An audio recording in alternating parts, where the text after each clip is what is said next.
بسم اللہ الرحمن الرحیم۔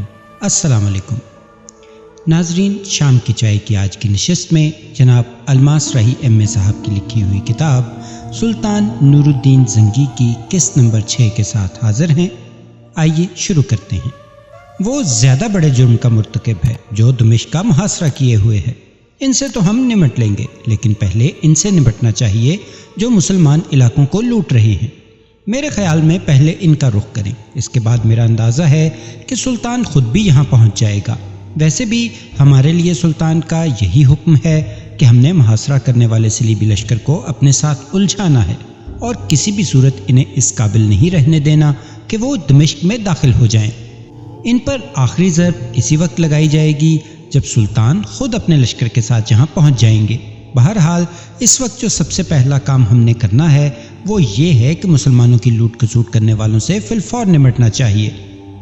مجدد الدین کی اس گفتگو سے اسد الدین شیر کو اطمینان اور خوشی کا اظہار کرتے ہوئے کہنے لگا، اگر یہ بات ہے تو ابن دایا سنو، یہ جو ہمارے نقیب آئے ہیں ان کو بھی 2 حصوں میں تقسیم کرتے ہیں، اپنے لشکر کو بھی 2 حصوں میں تقسیم کرتے ہیں۔ اب دشمن پر حملہ آور ہونے کے لیے طریقہ کار کچھ اس طرح اپناتے ہیں کہ آدھے لشکر کے ساتھ ایک طرف سے تم حملہ آور ہو، اس طرح دشمن کو وہ نقصان پہنچائیں کہ وہ دمشق پر حملے کو اپنی سب سے بڑی غلطی تسلیم کرتا ہوا یہاں سے بھاگنے ہی میں عافیت جانے۔ اسد الدین شیر کو جب خاموش ہوا تب مجدد الدین بول اٹھا، شیر کو میرے بھائی تم ٹھیک کہتے ہو، میرے حوالے صرف 2 نقیب کر دو، یہ میری رہنمائی کریں گے اور میں ایک لمبا کاوا کاٹتے ہوئے دشمن کے سامنے کی طرف جاؤں گا۔ آپ اپنے حصے کے لشکر کے ساتھ باقی نقیبوں کو لے کر دشمن کی پشت پر نمودار ہو کر حملہ کر دیں۔ میرے خیال میں آپ جس وقت دشمن سے ٹکرائیں گے اس وقت یا اس سے تھوڑی دیر بعد میں بھی دشمن پر ایسی ضرب لگاؤں گا کہ انہیں شکست تسلیم کرنے اور بھاگنے کے سوا کوئی اور راستہ دکھائی نہ دے گا۔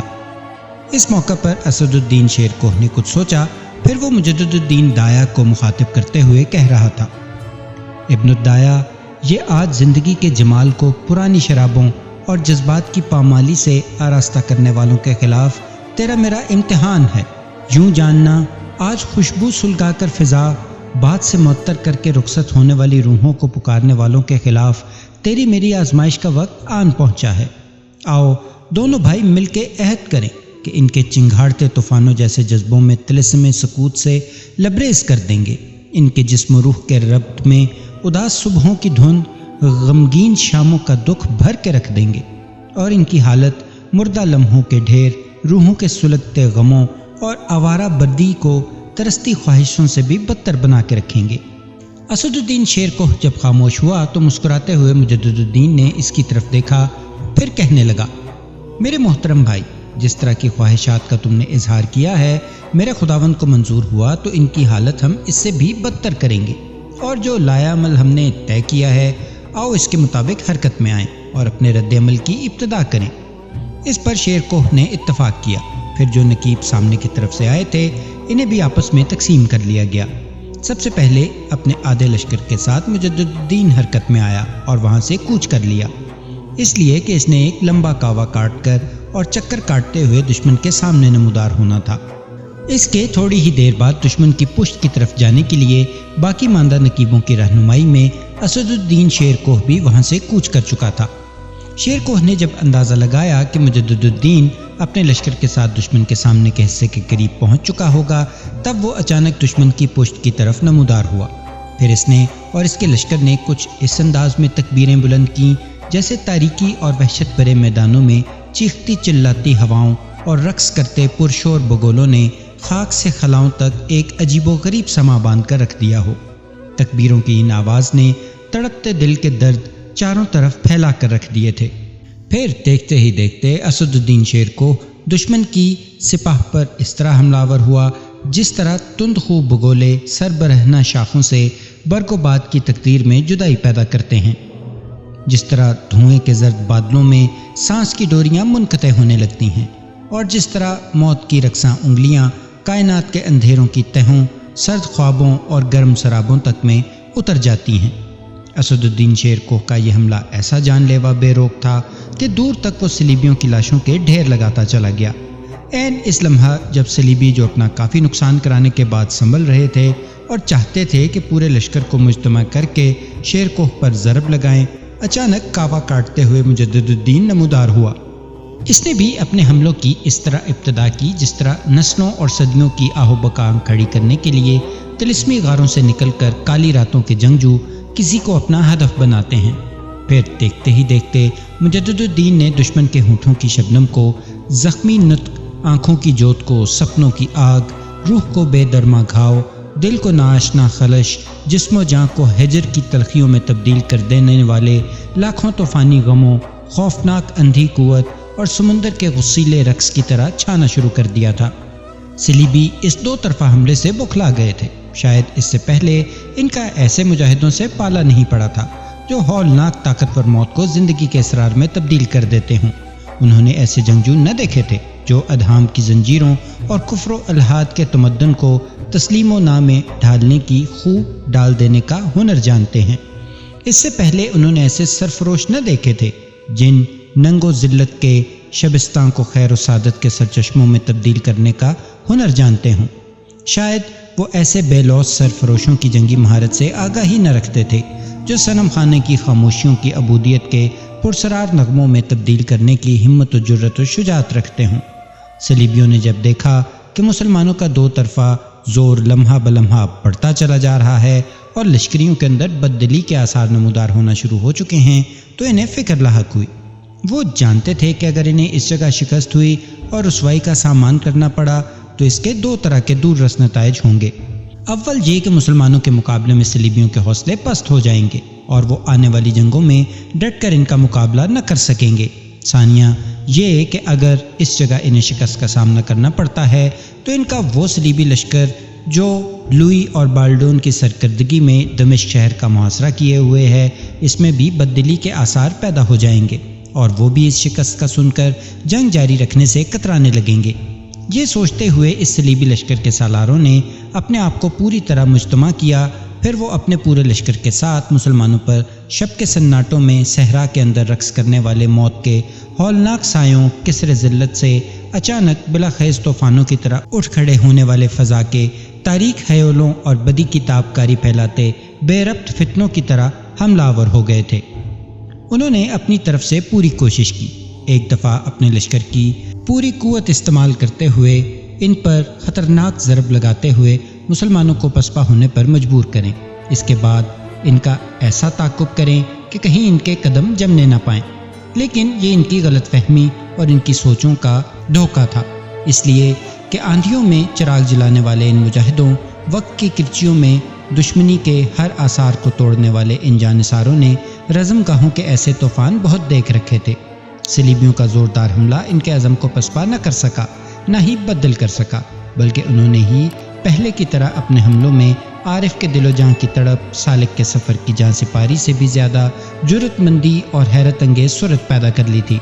پھر صلیبیوں نے دیکھا کہ ان کے سامنے کی طرف سے اور پچھلی طرف سے مسلمان مجاہدین ریزہ ریزہ کر دینے والی برفانی ہواؤں، چہروں کو سلگتی ہوئی آگ میں ڈھال دینے والے خون برساتی گھٹاؤں کی طرح ٹوٹ پڑے تھے۔ پھر دیکھتے ہی دیکھتے اس صلیبی لشکر کی حالت سوختہ فکر کی رات رگو پے میں پیوست ہو کر ہراسوں شکستہ کر دینے والے کثرت آلام سے بھی بدتر ہو گئی تھی۔ گو شیر کوہ اور مجدد الدین کے لشکروں کے مقابلے میں صلیبیوں کے لشکر کی تعداد بہت کم تھی، لیکن شیر کوہ اور مجدد الدین نے اپنے تیز اور جان لیوا حملوں سے انہیں پوری طرح کھنگال کے رکھ دیا تھا، یہاں تک کہ صلیبیوں کو بدترین شکست ہوئی۔ کچھ دور تک اسد الدین شیر کوہ اور مجدد الدین نے ان کا خوفناک تعاقب کیا۔ اب صلیبیوں کی حالت یہ تھی کہ دمشق کے نواح میں جس قدر سامان انہوں نے لوٹا تھا وہ تو وہیں کا وہیں رہ گیا۔ وہ اپنی ذاتی اشیاء اور قیمتی چیزیں بھی چھوڑ کر ایسے بھاگے کہ پیچھے مڑ کر دیکھنا بھی پسند نہ کیا۔ دمشق کے نواح میں یہ صلیبیوں کی بدترین شکست تھی۔ شیر کو اور مجدد الدین نے ہر چیز پر قبضہ کر لیا۔ پھر جن بستیوں اور قصبوں کو صلیبیوں نے لوٹا تھا ان کے اندر مال و اموال تقسیم کرنا شروع کر دیا تھا۔ وہ شکست خوردہ لشکر جب دمشق پہنچا تو لوئی کونرڈ اور بالڈون کو ان کی اس شکست کا بہت صدمہ ہوا۔ انہوں نے یہ تہیہ کر لیا کہ سلطان نور الدین زنگی کے جن سالاروں نے صلیبیوں کو شکست دی ہے ان پر حملہ آور ہو کر ان سے انتقام ضرور لیا جائے گا۔ دوسری جانب سلطان نور الدین زنگی حلب سے اور اس کا بڑا بھائی موصل سے اپنے اپنے لشکروں کے ساتھ بڑی برق رفتاری کے ساتھ دمشق کا رخ کیے ہوئے تھے، یہاں تک کہ دونوں بھائی موصل میں آگے چلے گئے۔ ادھر فرانس، جرمنی اور یروشلم کے بادشاہوں کو جب خبر ہوئی کہ مسلمانوں کے جس لشکر کے ہاتھوں صلیبیوں کو شکست ہوئی، اس کے علاوہ ایک بہت بڑے لشکر کے ساتھ سلطان نور الدین اور اس کا بھائی سیف الدین بھی انہی کا رخ کر رہے ہیں، تو ان کے حوصلے خطا ہو گئے۔ سارے ولولے مردہ لمحوں میں تبدیل ہو کے رہ گئے۔ سلطان نور الدین زنگی اور سیف الدین کا صلیبیوں پر اس قدر خوف، اس قدر وحشت طاری ہوئی کہ لوئی، کونرڈ اور بالڈون نے مل کر یہی فیصلہ کیا کہ وہ فی الفور دمشق کا محاصرہ ترک کر کے کسی محفوظ مقام کی طرف چلے جائیں۔ یہ فیصلہ ہوتے ہی تینوں شہنشاہوں نے فوراً اپنا محاصرہ اٹھا لیا اور یروشلم کی طرف بھاگ کھڑے ہوئے۔ سلطان نور الدین زنگی کو بھی خبر ہو چکی تھی کہ دمشق کا محاصرہ ترک کر کے صلیبی بھاگ گئے ہیں۔ یہ خبر سنتے ہی سلطان کا بڑا بھائی سیف الدین تو اپنے لشکر کے ساتھ موصل کی طرف چلا گیا۔ جو لشکر سلطان نور الدین زنگی اپنے ساتھ لے کر آیا تھا، اس کے ساتھ سلطان نے بلبک کا رخ کیا اور وہاں اس نے پڑاؤ کر لیا تاکہ اس سمت سے اگر کوئی صلیبی مسلمان علاقوں میں داخل ہونے کی کوشش کرے تو اس کی سرکوبی کی جا سکے۔ ساتھ ہی سلطان نے شیر کوہ اور مجدد الدین کو بھی پیغام بھجوایا کہ جب وہ یہ یقین کر لیں کہ صلیبی دمشق سے پوری طرح سمٹ کر یروشلم کی طرف چلے گئے ہیں، تب وہ بھی اپنے لشکر کے ساتھ بلبک میں اس سے آن ملیں۔ یوں تینوں شہنشاہ جب اپنے صلیبی لشکر کو لے کر یروشلم کی طرف چلے گئے، تب اسد الدین شیر کوہ اور مجدد الدین بھی اپنے لشکر کے ساتھ بلبک کی طرف چلے گئے تھے۔ یروشلم پہنچ کر تینوں شہنشاہوں کے متحدہ لشکر نے آپس میں صلاح مشورہ کیا کہ اب انقلان کا محاصرہ کر لینا چاہیے۔ مسلمانوں کے اس شہر پر قبضہ کرنے کے بعد پھر کسی سمت کا رخ کرنا چاہیے، لیکن یہ لا عمل بھی اپنی تکمیل کو نہ پہنچ سکا، اس لیے کہ جرمنی کا شہنشاہ کونرڈ سمجھ چکا تھا کہ مسلمانوں کے مقابلے میں کسی میدان میں انہیں فتح نصیب ہوتی دکھائی نہیں دیتی، لہٰذا وہ ان جنگوں سے بیزار ہو گیا۔ دمشق کے نواح میں صلیبیوں کو جو بدترین شکست ہوئی تھی، دمشق کے محاصرہ میں ناکامی کے بعد وہ دل برداشتہ سا ہو گیا اور واپس جانے کا ارادہ کر لیا۔ تاہم بہت سے جرمن صلیبی اس کے ساتھ واپس نہیں گئے، ان مختلف شہروں اور قلعوں میں جاگزیں ہو گئے جو نصرانیوں کے قبضے میں تھے۔ دوسری جانب فرانس کا شہنشاہ کچھ عرصہ فلسطین میں رہا، پھر وہ بھی یورپ چلا گیا۔ تاہم اس کے ساتھ واپس جانے والے بہت کم فرانسیسی تھے، باقی سارے فرانسیسی مسلمانوں سے جنگ کرنے کے لیے ارض فلسطین میں ہی رہ گئے۔ فرانسیسیوں نے روئن نام کے قلعے کو اپنا مسکن بنا لیا اور اسی قلعے میں وہ اپنی قوت جمع کرنا شروع ہو گئے تاکہ مناسب وقت پر مسلمانوں پر ضرب لگاتے ہوئے ان کے خلاف اپنی صلیبی جنگوں کو کامیاب بنا سکیں۔ تاہم صلیبیوں کا 9 لاکھ کا وہ لشکر جو ایک طوفان کی طرح امٹ کر ارض فلسطین کی طرف آیا تھا، اپنے لاکھوں آدمی کٹوا کر واپس چلا گیا اور حاصل کچھ بھی نہ ہوا۔ الٹا فرانس کے بادشاہ لوئی اور جرمنی کے بادشاہ کونرڈ کے ماتھے پر بدنامی کا ایسا داغ لگا کہ پھر کبھی انہوں نے زندگی بھر بھول کر صلیبی جنگوں میں حصہ لینے کی کوشش نہ کی۔ جرمنی اور فرانس کے بادشاہوں کے واپس یورپ کی طرف چلے جانے کے بعد بالڈون تو مسلمانوں پر کاری ضرب لگانے کے لیے اپنی جنگی تیاریوں میں مصروف ہو گیا۔ اس دوران فلش نام کا جو صلیبی سورما فلیتلا سے آیا تھا اور اس کے ساتھ بے شمار جنگجو تھے، اس نے صلیبی جنگوں میں قسمت آزمانے کا فیصلہ کیا۔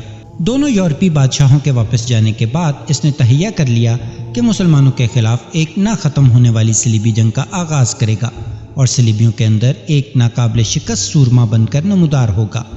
اپنے اس مقصد کو حاصل کرنے کے لیے فیلش نے اپنے کام کی ابتدا کی۔ اس کام میں اس کی ماں جو اس کے ساتھ آئی تھی وہ بھی اس کی مدد کر رہی تھی۔ پہلا کام اس نے یہ کیا کہ ادھر ادھر مختلف قلعوں اور شہروں میں منتشر یورپ کے مختلف حصوں سے تعلق رکھنے والے صلیبیوں کو جمع کیا اور ان کا ایک بہت بڑا لشکر تیار کیا۔ دوسرا کام اس نے یہ کیا کہ اپنے مختلف نمائندے ان شہروں اور ریاستوں کی طرف روانہ کیے جن پر نصرانیوں کی حکومت تھی اور جن پر انہوں نے پہلی صلیبی جنگ کے دوران قبضہ کر لیا تھا، اور انہیں یہ پیغام بھجوایا کہ ان علاقوں میں جہاں صلیبی حکومت ہے سارے صلیبی سربراہ حرکت میں آئیں، اپنے مسلح جنگجو سلطان نور الدین زنگی کی سلطنت کی طرف روانہ کریں اور اس کی سلطنت کے اندر جو عیسائی رعایا ہے اسے سلطان کے خلاف بغاوت پر مجبور کر دیں۔ اس کا ارادہ تھا کہ اس طرح جب نور الدین زنگی کی سلطنت میں جو عیسائی ہیں وہ عام بغاوت کا اعلان کریں گے اور نور الدین کی سلطنت میں افراتفری کا عالم پھیلے گا، تب وہ مسلمانوں کے خلاف کارروائی کرے گا اور صلیبی جنگوں کو کامیاب بنانے کی کوشش کرے گا۔ تیسرا فیصلہ جو اس نے کیا وہ انتہائی خطرناک تھا، اور وہ یہ ان دنوں حسن ہریکا نام کا قلعہ بہت مضبوط اور مستحکم خیال کیا جاتا تھا۔ یہ قلعہ اس وقت طرابلس کے نصرانی حکمران ریمنڈ کی عملداری میں شامل تھا۔ اس نے چونکہ گزشتہ جنگوں میں بڑھ چڑھ کر حصہ نہیں لیا تھا، لہٰذا فلش نے یہ ارادہ کیا کہ اس قلعہ پر قبضہ کر کے اسے صلیبیوں کا مرکز بنائے اور وہاں سے نکل کر نور الدین کے علاقوں پر قبضہ کرنے کی کوشش کرے۔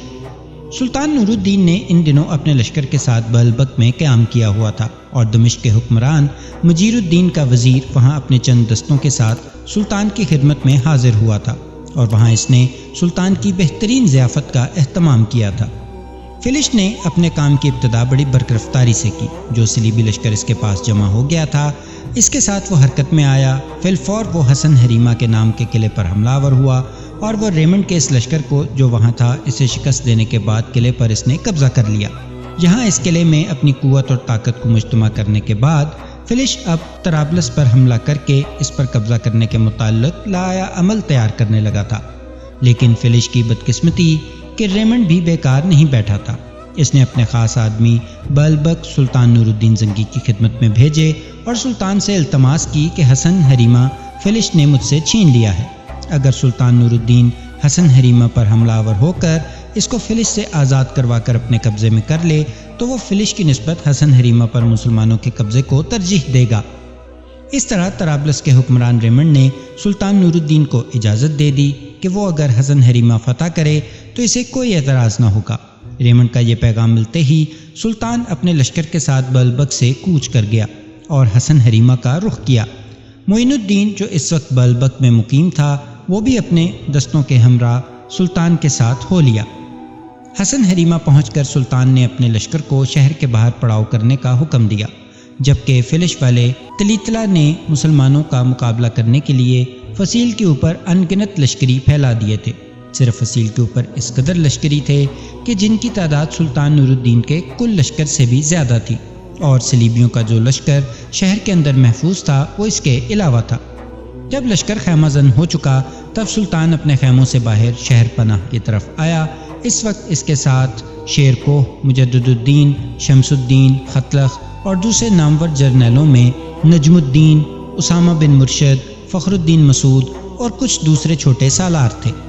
سلطان کچھ دیر تک حسن حریمہ کی فصیل کا جائزہ لیتا رہا، پھر اپنے سالاروں کو مخاطب کرتے ہوئے وہ کہہ رہا تھا: عزیزان من، حسن حریمہ کی فصیل تمہارے سامنے ہے۔ اندلس کا سورما فلش ایک بہت بڑے صلیبی لشکر کے ساتھ اس کے اندر موجود ہے۔ تم دیکھتے ہو جو لشکر اس وقت فصیل کے اوپر دکھائی دے رہا ہے، اس کی تعداد ہمارے اپنے لشکر سے کہیں زیادہ ہے، لیکن ہم نے حسن حریمہ کو اپنے سامنے ضرور زیر کرنا ہے۔ اس موقع پر شیر کوہ سلطان نور الدین زنگی کو مخاطب کر کے کہہ رہا تھا: سلطان محترم، یہ جو صلیبی اس وقت حسن حریمہ کی فصیل پر ہیں، عنقریب یہ فصیل کے اوپر دکھائی نہیں دیں گے سلطان محترم۔ اسد الدین شیر کوہ کو رک جانا پڑا، اس لیے کہ مسکراتے ہوئے سلطان نور الدین زنگی بول پڑا تھا: شیر کوہ میرے عزیز، میں دیکھتا ہوں یہ جو صلیبی لشکر اس وقت فصیل کے اوپر ہے، ان میں سے بہت سو کے سر پک چکے ہیں جو کٹنے والے ہیں، اور بہت بڑی مشکل سے جانیں بچا کر یہاں سے بھاگ پائیں گے۔ جو لائے عمل میں نے حسن حریمہ پر حملہ آور ہونے کے لیے تیار کیا ہے وہ یہ ہے کہ پوری طاقت اور قوت سے شہر کے اوپر حملہ کر دیا جائے۔ جو لشکر اس وقت ہمارے پاس ہے اسے 3 حصوں میں تقسیم کر دیا جائے۔ ایک حصے پر فخر الدین مسعود کو سالار بنایا جائے، اسامہ بن مرشد اور نجم الدین دونوں کو اس کے تحت کر دیا جائے۔ ان کے ساتھ لشکر کا وہ حصہ ہوگا جو تیر انداز ہیں، جو بے خطا نشانہ لگانے کے ماہر ہیں۔ دیکھو، جب ہم شہر پر حملہ آور ہونے کے لیے پیش قدمی کریں گے تو ظاہر ہے فصیل کے اوپر جو لشکر ہے وہ ہم پر تیر اندازی کرے گا۔ ان کی تیر اندازی کو ناکارہ بنانے کے لیے فخر الدین مسعود، اسامہ بن مرشد اور نجم الدین اپنی کارروائی کریں گے، اور ان سے بھی زیادہ ہولناک انداز میں شہر کی فصیل پر تیر اندازی کریں گے۔ ایسی زوردار تیر اندازی کہ شہر کے اوپر جو صلیبی لشکری ہیں وہ اپنی جانیں بچانے کے لیے برجیوں کے اندر چھپنے پر مجبور ہو جائیں۔ لشکر کے باقی جو 2 حصے ہیں ان میں سے ایک میرے پاس ہوگا۔ شمس الدین اور خطلخ دونوں میرے ساتھ کام کریں گے، اس لیے کہ جو لشکر اس دمشق پر حملہ آور ہونے کے لیے لایا گیا تھا اس میں یہ میرے ساتھ شامل تھے۔ تیسرا لشکر شیر کوہ تمہارے اور مجدد الدین کے پاس ہوگا۔ جو لشکر میرے اور تم دونوں کے پاس ہوگا وہ شہر پر زوردار حملے شروع کر دے گا، اور شہر کے فصیل کے اوپر جو تیر انداز ہوں گے ان کی تیر اندازی کو فخر الدین مسعود، نجم الدین اور اسامہ بن مرشد ناکام بنائیں گے۔ اس طرح اگر ہم تیز حملے کر کے شہر کی فصیل کو کسی نہ کسی طرح گرانے میں کامیاب ہو جائیں تو شہر زیادہ دیر ہمارے سامنے ٹھہر نہیں سکے گا۔ سارے سالاروں نے سلطان نور الدین زنگی کی اس تجویز سے اتفاق کیا۔ پھر لشکر کی تقسیم کو آخری شکل دی گئی۔ اس کے بعد شہر پر حملہ کر دیا گیا۔ سلطان نور الدین زنگی شیر کو، مجدد الدین، شمس الدین اور ختلخ کی طرف سے حسن حریمہ پر ہونلاک حملے تھے۔ پھر ان کی مدد کے لیے فخر الدین مسعود اور اسامہ بن مرشد اور نجم الدین بھی کمال جرأت مندی کا مظاہرہ کرتے ہوئے اپنے حصے کے لشکر کے ساتھ اس طرح تیر اندازی کرا رہے تھے کہ شہر کی فصیل کے اوپر جو صلیبیوں کا حفاظتی لشکر تھا، اپنی جانیں بچانے کے لیے وہ فصیل کی برجوں اور فصیل کے اوپر جو تیر اندازی کے لیے خلال بنے ہوئے تھے ان کے پیچھے چھپ گئے تھے۔ اس موقع سے سلطان نور الدین زنگی، شیرکوہ اور مجدد الدین نے فائدہ اٹھایا۔ جنوبی فصیل کا حصہ گرا دیا گیا۔ فصیل کا گرنا تھا کہ ایک طوفان اٹھ کھڑا ہوا۔ مسلمان لشکری ہولناک انداز میں تکبیریں بلند کرتے ہوئے شہر میں گھس گئے۔ صلیبی لشکر نے ایک بار پوری طاقت اور قوت سے حملہ کیا، لیکن ان کی جب کافی بڑی تعداد مسلمانوں کے ہاتھوں تحت تیغ ہو گئی تب ان کے حوصلے پست ہو گئے۔ تب انہوں نے ہتھیار ڈال کر امان طلب کر لی۔ حسن حریمہ میں جن صلیبیوں نے ہتھیار ڈالے تھے اور امان طلب کی تھی، ان میں اندلس کے علاقے تلیتلا کا حاکم فلش اور اس کی ماں دونوں شامل تھے۔ ان دونوں کو گرفتار کر لیا گیا تھا۔ سلطان نور الدین زنگی نے اس جنگ کے دوران جو مال غنیمت حاصل ہوا، اس میں سے ایک حصہ جنگ میں گرفتار ہونے والے قیدیوں کے ساتھ اپنے بڑے بھائی سیف الدین کے پاس موصل روانہ کر دیا۔ اس دوران ایک اور مصیبت اٹھ کھڑی ہوئی۔ صلیبیوں نے اپنے جو نمائندے سلطان نور الدین زنگی کے شامی مقبوضات کی طرف روانہ کیے تھے اور وہاں موجود نصرانیوں کو بغاوت کے لیے اکسایا تھا، تو اس کے خاطر خواہ نتائج ہوئے۔ صلیبیوں کے کہنے پر سلطان نور الدین زنگی کے شامی مقبوضات میں جس قدر عیسائی تھے، انہوں نے سلطان کے خلاف عام بغاوت کر دی۔ جگہ جگہ فتنے فساد اٹھ کھڑے ہوئے۔ ایک طرح سے مسلمانوں کے خلاف نصرانیوں نے بغاوت کر دی تھی۔ صلیبیوں نے وہاں آباد نصرانیوں کے ذہن میں یہ بات ڈال دی تھی کہ سلطان عماد الدین زنگی فوت ہو چکا ہے اور اس کا بیٹا نور الدین زنگی اس قابل نہیں کہ اپنے باپ کی سلطنت کو سنبھال سکے۔ انہوں نے شامی مقبوضات میں آباد نصرانیوں کو یہ بھی یقین دلا دیا تھا کہ بس ایک بار نور الدین زنگی کے خلاف بغاوت کرتے ہوئے اٹھ کھڑے ہوں، اگر وہ ایسا کریں گے تو بہت جلد سلطان نور الدین ان کے سامنے ہتھیار ڈالنے پر مجبور ہو جائے گا۔ یہ صورتحال یقیناً پریشان کن تھی، لیکن سلطان نور الدین کے پائے استقلال میں کوئی لغزش نہ آئی۔ حسن حریمہ کو فتح کرنے کے بعد صلیبیوں پر وہ پہلے ہی ایک کارگر ضرب لگانا چاہتا تھا۔ اس نے پھر اپنے کام کی ابتدا کی۔ اس نے اپنے لشکر کے کئی حصے کیے اور انہیں مختلف شہروں اور علاقوں جہاں نصرانیوں نے بغاوت کھڑی کی تھی، انہیں فروغ کرنے کے لیے روانہ کر دیا۔ خود بھی سلطان اس بغاوت کو سر کرنے میں پیش تھا۔ نصرانی بلوائیوں کا خیال تھا کہ انہوں نے جو سلطان کے خلاف بغاوت سرکشی کی ہے، اس میں وہ ہر صورت کامیاب ہوں گے۔ اس کے علاوہ طرابلس کے حاکم ریمنڈ نے مسلمانوں کے خلاف ایک اور سازش کھڑی کی۔ اس نے اپنے بے شمار اور انگنت صلیبیوں کو ایک جگہ جمع کیا اور انہیں یہ مشورہ دیا کہ وہ سب متحد ہو کر حلب کی طرف پیش قدمی کریں۔ سلطان نور الدین اپنے مرکزی شہر کی حفاظت کے لیے جب ان کے سامنے آیا تو آدھے صلیبی سلطان نور الدین کو اپنے ساتھ الجھائے رکھیں اور دوسرے آدھے صلیبی علیحدہ ہو کر حلب پر حملہ آور ہوں۔ اس طرح سلطان نور الدین کی عسکری قوت دو حصوں میں بٹ کر کمزور ہو جائے گی اور اس پر قابو پانا آسان اور سہل ہو جائے گا۔ ان سب نصرانیوں نے جو طریقہ کار طے کیا، اس کی خبر وقائع نگاروں نے فوراً سلطان کو کر دی۔ سلطان اپنے سالاروں کے ساتھ اپنا لشکر لے کر نکلا۔ وہ بھی اپنے عمل کی ابتدا بھی نہ کر پائے تھے کہ سلطان ان پر وارد ہو گیا اور ایسا حملہ کیا کہ ان گنت صلیبیوں کو اس نے موت کے گھاٹ اتار دیا اور وہ بے سر و سامانی کی حالت میں بھاگ کھڑے ہوئے۔ اس سازش کے متعلق علامہ ابن کثیر کا بیان ہے کہ اس لڑائی میں ان گنت نصرانی مارے گئے اور جو باقی بچے ان کی تعداد کافی کم تھی۔ ان باغیوں کے کئی نامور سالاروں سلطان اور اس کے سالاروں نے گرفتار کر لیا۔ اس طرح سلطان اور اس کے سالاروں کی جرأت مندی اور عقل مندی کے باعث یہ ہولناک فتنہ بھی مکمل طور پر دبا دیا گیا۔ اس فتنے کو دبانے کے بعد سلطان نور الدین زنگی کے ہاتھ اس قدر مال غنیمت اور قیدی لگے کہ مال غنیمت کا ایک حصہ خلیفہ بغداد کو، موصل میں اپنے بھائی سیف الدین کو اور کونیا کے سلطان مسعود سلجوقی کو بھی بھجوایا۔ سلطان نور الدین زنگی کی اس فتح پر مسلم شاعروں نے بڑے طویل اور تاریخی قصیدے لکھے۔ اس دوران سلطان نور الدین زنگی کو ایک بہت بڑا صدمہ بھی ہوا اور وہ یہ کہ اس کا بھائی جو موصل کا حکمران تھا، اور جس کا نام سیف الدین تھا بیمار ہو کر فوت ہو گیا۔ اس کی جگہ موصل کا والی سلطان نور الدین زنگی کا دوسرا بھائی قطب الدین مردود ہو گیا۔ اس موقع پر نور الدین زنگی اور قطب الدین مردود کے درمیان کچھ اختلافات بھی ہوئے، لیکن معاملہ بڑھنے نہیں پایا۔ مرنے والے سیف الدین کے وزیر جمال الدین نے دونوں بھائیوں کے درمیان جو غلط فہمیاں تھیں وہ دور کروائیں اور سیف الدین کی جگہ نور الدین کا دوسرا بھائی قطب الدین موصل کا والی مقرر ہو گیا۔ اس موقع پر سلطان نور الدین زنگی نے ایک اور قدم اٹھایا، منجا کا علاقہ بھی چھوٹے بھائی قطب الدین کو دے دیا۔ اس طرح دونوں بھائیوں کے درمیان صلح و اتحاد قائم رہا۔ تو ناظرین، یہ تھی آج کی قسط، امید ہے آپ کو پسند آئی ہوگی۔ انشاءاللہ ملتے ہیں اگلی قسط کے ساتھ۔ اپنا بہت سا خیال رکھیے، اللہ نگہبان۔